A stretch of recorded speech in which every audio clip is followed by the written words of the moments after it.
This far into the generation, almost every developer is firing on all cylinders. The tech has been out there long enough, various deals have been struck to ensure exclusives, and across the PS4, Xbox One, and Switch, literally millions of consumers are eagerly awaiting their next purchase. Best of all, as we head into the summer months, scores of sales mean that you'll be able to snap up the following titles for a fraction of their original price. But what to focus on? 2019 has been nothing short of a phenomenal year, saying nothing of how eventful it's been across the board. We've had everything from E3 showing its age to an indie-funded console called The Playdate, a smattering of returning franchises, exemplary remakes, even Nintendo skimped out on dropping a new Switch model at E3 just to do it on YouTube in the middle of July. The gaming industry is certainly changing as we close out the remaining years of the current generation, but that only means you have years worth of titles to snap up. I'm Scott from WhatCulture.com, and these are the 10 best video games of 2019 so far. Number 10, Observation. The first home console release from indie devs No Code, Observation knocks it clean out of the park. Playing like a puzzle game with near-realistic graphics, you'll play as a memory-wiped AI called Sam, struggling to take care of one Dr. Emma Fisher through a number of security cameras, mechanical arms, and drones. The best thing about Observation, though, is how much it nails the feeling of being lost in space. Opening with a cataclysmic event I won't spoil, the majority of your time is spent questioning what happened beforehand, where the rest of the crew have disappeared to, and what role, if any, you had in everything that went down. Observation's greatest strength is dealing an immaculate hand of tension and plot drive, a mixture few titles get right considering a common aim for a more protracted runtime. Here, though, with a more considered budget and artistically minded creative goals, we've got the best space horror since Dead Space. Number 9, The Outer Wilds. 2019 is the year indie games truly stepped up to hang with the AAAs, at least when it comes to overall graphical quality and the size of what you're buying. I've already mentioned Observation, and something like Hellblade elevated the indie label in the first place, but The Outer Wilds is a thoroughly genius title that almost feels like the Witness's environment manipulating puzzles, twinned with the idea of playing lore that was in Transistor. Where in the latter you were equipping different character loadouts to unlock the entire story, Outer Wilds doesn't have any combat whatsoever. Instead, you'll have to access a number of different gadgets and tools, but gameplay consists of interacting with runes, computer screens, ancient monoliths, and more. Story-wise, you're locked in a time loop, tasked with understanding an ancient race of aliens to try and restore the flow of reality going forward. It's one hell of a setup, but Outer Wilds' really mind-blowing stuff comes almost by accident. The dev's guiding hand taking you from planet to planet, clue to clue, letting you feel an unbelievable sense of completion when all's said and done. Number 8, A Plague Tale: Innocence. Feeling like the first time Asobo Studio have gotten to use their sizable talents for an original creation in years, they've swapped out working with Ubisoft and Microsoft to take us on a surprisingly brutal journey through 1300s France. Directly inspired by the likes of The Last of Us and Brothers: A Tale of Two Sons, siblings Amicia and Hugo are up against Inquisition soldiers and the game's most disgusting enemy. Literal waves upon waves of disease-infested rats. How to put it, but the rat tech on display is something else. What feels like thousands of them come at you at any given time, and you'll need to pick specific routes through levels or use torches and light sources to keep them at bay. Whilst many reviews have chastised how much gameplay boils down to box puzzles and basic get-spotted restart stealth, to focus on that would be to miss the point. Plague Tale's greatest qualities are in its storytelling and characters, both of which have received the most attention. Plague Tale's story moves at the perfect pace, and though at the outset you're only focused on survival, things quickly expand into a gripping narrative that doesn't let up until the credits. Number 7, Super Mario Maker 2. Doing for 2D games what Dreams is doing for 3D, and having the benefit of Nintendo's legendary game design tips alongside, Mario Maker is easily the finest custom suite of game elements available so far. Taking all the lessons learned from the Wii U original and putting them on a console people actually own, Mario Maker 2 bolsters its array of enemies, environmental mechanics, landscaping tools, and more with a phenomenal single-player mode. Set around the idea of nabbing enough coins to rebuild Princess Peach's castle, each level teaches you how Nintendo designed Mario levels in the first place. You'll find multiple hidden keys, learn how to connect pipes between various zones, you'll create enemy gauntlets and various boss fights with one weakness that you can only access from a specific vantage point. The result is a very complex, deep package communicated to any player in a supremely intelligent way. Even if you just want to try a handful of levels from the community and play the Nintendo-designed solo stuff, Mario Maker 2 is more than worth it. And if you end up getting lost in all the custom stuff though, whew, I'll be on for the rest of the year. In fact, if you really want to try something balls hard, here's the level I made. It's a big old penis. Number 6, Katana Zero.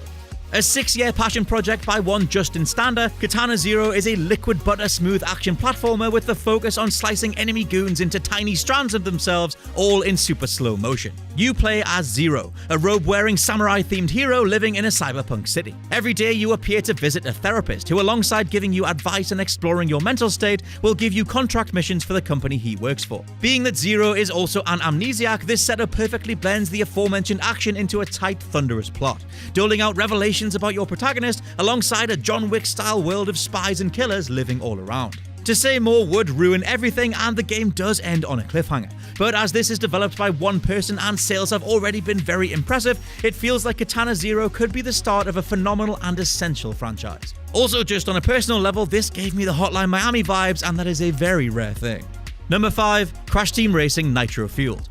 Of all the old school gems to try and bring back, CTR arguably have the most to lose or gain. Get it wrong and we'd forever look to the weighty, momentum-heavy PS1 original, but get it right and we'd have the best kart racer anyone has ever created, with robust online functionality and maybe a handful of additional tracks, races, or more. Thankfully, Beenox's work on CTR is a resounding example of the latter. Nitro Fueled retains the exact physics model and muscle memory sense of play as its original. The array of tracks spanning both CTR and Vicarious Vision's Nitro Kart games. Difficulty has also been increased tenfold on the hard setting to compensate for how thoroughly ruthless the fanbase has become. And Activision are still putting money into the project, hosting a Grand Prix with daily goals and rewards all for free. Fans and myself are forever waiting for a microtransaction store to pop up and break everything, but CTR Nitro Fueled feels like it could single-handedly usher in a full kart racing renaissance, and there would be nothing better. Just give me Looney Tunes racing, that is all I'm saying. Number 4. Mortal Kombat 11.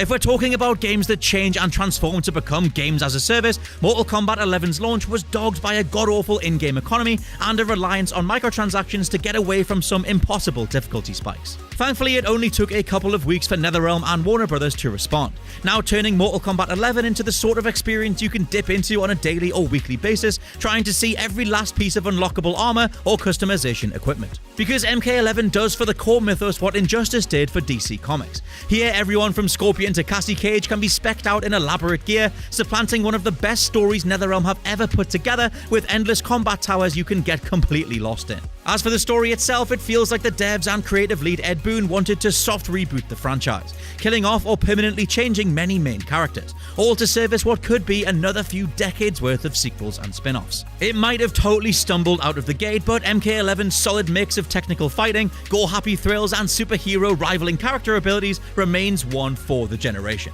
Number 3. Resident Evil 2. Of all the remakes and remasters that have come our way this generation, Resident Evil 2 will forever be held up as the way to do it. Yes, Crash Team Racing is solid, yes, Spyro and Crash are solid as trilogies, but Capcom reapproaching RE2 with 20 years worth of knowledge and lessons from the past, this is a whole new way to even do that original subject matter, and we've come away with an altogether different gameplay feel, but one that might arguably be better than its seminal original. This time around, RE2 cribs from RE4. Gone is the aimless hope for the best combat on PS1, and in is one of the best gore models you've ever seen. Arms, heads, limbs all break apart realistically, resulting in some truly horrifying imagery. You can nail a headshot, but it'll result in a zombie dragging its own cranium your way as if the body is propelled by sheer will alone. That overall idea of everything being recreated with hyper detail extends to the police station itself, a layered, overlapping environment that you'll revisit multiple times to finally see everything. All in all, this is video game royalty doing the impossible and revisiting one of the best games ever made, only to make it better. Number 2. Devil May Cry 5. Talk about a glorious return to form. Sitting only behind DMC3 in an overall ranking, Devil May Cry 5 is all about giving you the tools to have as much fun as possible. Playing as 3 very different characters, returning hero Nero gets an entire repertoire of superpowers based out of his Devil Trigger hand prosthetic. Everything from electrified whips to wrestling slams and energy beams, you even ride the thing around the level, kick-flipping and posing as you go. Second is V, a character who summons minions that you control from a distance. His tiny army of Hellspawn can still be comboed together, but only V himself moves in real time. It's a strange feeling, but one that no other action game has ever attempted, the result being incredibly fresh for the genre genre overall. Of course, the best is last, and old-school/original Dante truly makes his presence felt. Gaining access to 4 different movesets replete with melee weapons and firearms, all of which can be swapped on the fly using the D-pad. This is the most multifaceted character in action game history. Devil May Cry 5 also looks stunning, a powerhouse display of technology regardless of which console you're playing on, the end result being pure controllable anarchy from top to bottom. And number 1, Sekiro: Shadows Die Twice. Easily the most polished, experimental, and all-round proficient game this year is Sekiro. If we're talking juggling combos and hyper-extended animation strings, maybe Devil May Cry 5 is your number 1 takeaway pick. But when it comes to pure game design, labyrinthine levels, pinpoint precise combat, brutal but rewarding gameplay curves, and epic memorable visuals, it's Sekiro all the way. In a brilliant twist on the standard Souls formula, Sekiro is all about timing and counterattacks. You'll want to get very familiar with that block button, because although you can hold it down, match a press with any incoming attack and you'll absorb all the damage, rather than taking it. Apply this to bosses that attack in rhythm, one-off enemies that require additional tactics like charging into a spear stab, or the ability to wield frickin' lightning, and you have a base moveset that feels incredible to deploy and master. Yes, From Software's signature difficulty spikes did put a huge number of players off, but if you can tango with Shadows Die Twice, the ride is unlike anything else. And that is my rundown of the best video games of the year so far. Let me know down below what your top 3 of 2019 are. I've been Scott from WhatCulture.com. Please check out the What Culture Gaming podcast, and I'll catch you soon.